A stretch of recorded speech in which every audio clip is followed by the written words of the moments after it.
हम लोगों का हमारा डिपार्टमेंट में इंटरनल एक्सरसाइज हमेशा रहता है। हम लोग करते रहते हैं कि हमें किस जगह में कितने लोग चाहिए, वो अभी हमारे डिस्कशन से भी रहता है। लेकिन मैं आपको बताना चाहूँगा, चिकन नेक का आपने जिक्र किया है। चिकन नेक की सुरक्षा में हम लोगों ने काफ़ी एफर्ट्स किए हैं, जिसमें मैं विशेष तौर पर बताना चाहूँगा कि जो हम फेंसिंग इरेक्ट कर रहे हैं, जो NDF जिसको बोलते हैं, न्यू डिज़ाइन फेंस, 75% इलाकों में हमने ऑलरेडी इरेक्ट कर दिया चिकन नेक एरिया, और बाकी जगह में भी कर रही है। इसके अलावा हमने कैमराज जो कि दोनों तरह के, हम PTZ कैमरा और दूसरे कैमरा, वो भी इरेक्ट कर दिए हैं। कुछ हमने चिकन नेक एरिया के अंदर स्ट्रेंथनिंग भी की है, जैसी हमारे को ज़रूरत है। जो डोमिनेशन के लिए हमारे को लोग चाहिए या जो हमारी अलर्टनेस का लेवल बढ़ाने की जरूरत है, चिकन नेक में हमने वो काम किया है। जहाँ तक इंडियन आर्मी का सवाल है कि वो कहाँ कैसे कर रहे हैं, वो उनसे ही आप पूछ सकते हैं। सर, लालबनीहाट जो एयरबेस है बांग्लादेश का, वो कितना तक अभी अपडेट है आप लोगों के पास, डेवलप हो रहा है? बांग्लादेश की उधर के अंदर में काफ़ी सारी एक्टिविटी हैं। आप मीडिया रिपोर्ट करते रहते हैं, मीडिया से हम लोग न्यूज़ लेते रहते हैं।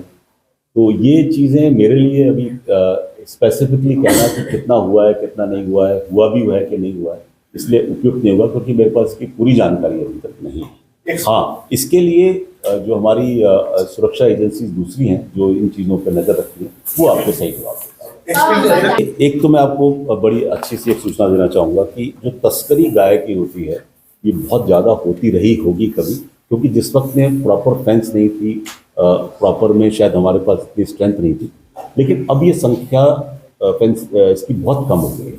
आप पढ़ते भी हैं, सुनते भी होंगे, और आप मीडिया में लोग हैं तो आप इसको जानते भी होंगे। ये संख्या, जैसे मैं आपको बता दूं कि कैटल का जो स्मगलिंग जो हमारे पास फिगर है, वो पिछले साल जितनी कैटल के स्मगलिंग हुई थी, इस साल वो लगभग 40% रह गई। तो जितना था उससे भी, मतलब 40% से भी कम रह गई है। मतलब हर साल हम घटाते जा रहे हैं। उससे पहले जो थी वो लगभग उससे उसके संख्या में देखें तो हम 12 या 13% थी। 2023 में जो जितना कैटल का नंबर बताया जाता है, उसके मुकाबले में तो लगभग अभी 12-13% रह गई है। पिछले साल अगर हम 2024 के रेस्पेक्ट में देखें तो लगभग 40% इसमें इस साल कम हो गई है, अभी 40% ही रह गई है। तो कैटल स्मगलिंग धीरे धीरे कम होती जा रही है। और कैटल स्मगलिंग रोकने के लिए 2-3 मेजर्स हैं। एक मेजर्स हैं, जो कैटल पीछे से आया करता था, वो कैटल आना अभी रुक गया है। अभी लोकल कैटल जो है हम पकड़ते हैं तो वही हमको मिलता है। कैटल के लिए हम 2 तरह के काम कर रहे हैं। एक तो जो मैंने आपको बताया कि जो हमारी NDF फेंस है, उस NDF फेंस को काट के निकलना बहुत मुश्किल है। अगर NDF फेंस है, जो पहले फेंस थी वो केवल तार की थी, उसको काट के निकलने में कुछ सेकंड लगते थे।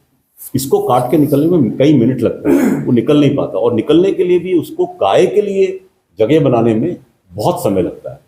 तो उतना समय ये NDF में उसको नहीं मिल पा रहा। तो जहाँ जहाँ हम NDF लगा रहे हैं, वहाँ हमारी कैटल फेंसिंग अचानक बहुत से कम हो गई है। ये एक बात है।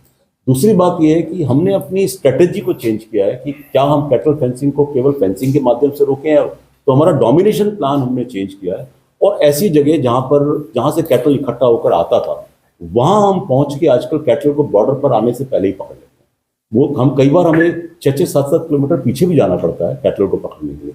इसलिए जो स्मगलर्स हैं, जो उनके रास्ते हैं, रूट हैं, जहाँ से वो हाट से लेकर आते हैं, जहाँ वो इकट्ठा करते हैं, कलेक्ट करते हैं, उन जगह पर ही छापा मार के उन लोगों को पकड़ के हम कैटल को वहाँ पर रोक रहे हैं।